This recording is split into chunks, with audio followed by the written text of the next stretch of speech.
l'économie est nulle, les gens ne trouvent pas d'emploi et donc du coup ils vont gratter les aides, et puis ils deviennent malhonnêtes avec toute l'idéologie gauchiste nauséabonde, bref, à la limite on avait des gens moyens, on en fait vraiment des gens horribles.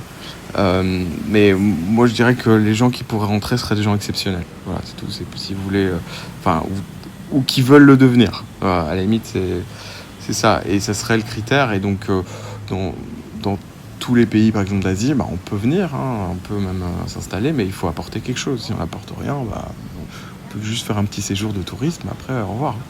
Donc la base quoi, c'est la base. Et on dit oui mais les frontières c'est impossible. Ah ouais, mais pendant le Covid qu'est-ce qui s'est passé? Pourquoi toutes les frontières, il n'y avait plus un aller-venu on peut pas faire de frontières, vraiment, vous êtes sûr? Évidemment qu'on peut faire des frontières.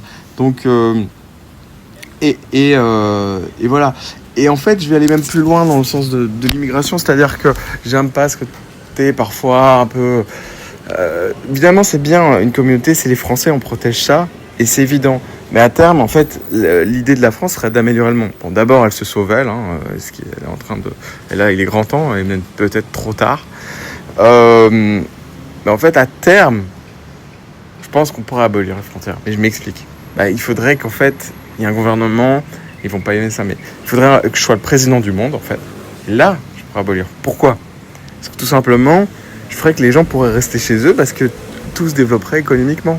Donc il y aurait juste de l'échange des digitaux nomades et puis des touristes, des gens qui viennent visiter et dépenser un peu leur argent chez vous, et puis voilà. Et vous irez dépenser l'argent chez votre voisin parce que vous aimez bien aller en Italie ou au Japon ou je ne sais où.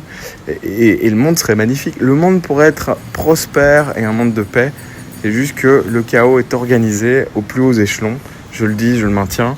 Et donc, à partir de là, moi, président de la France, puis ensuite président du monde, j'arrangerai tout. Les humains vivraient enfin dans la paix et l'harmonie. Voilà, salut, c'était Anthony.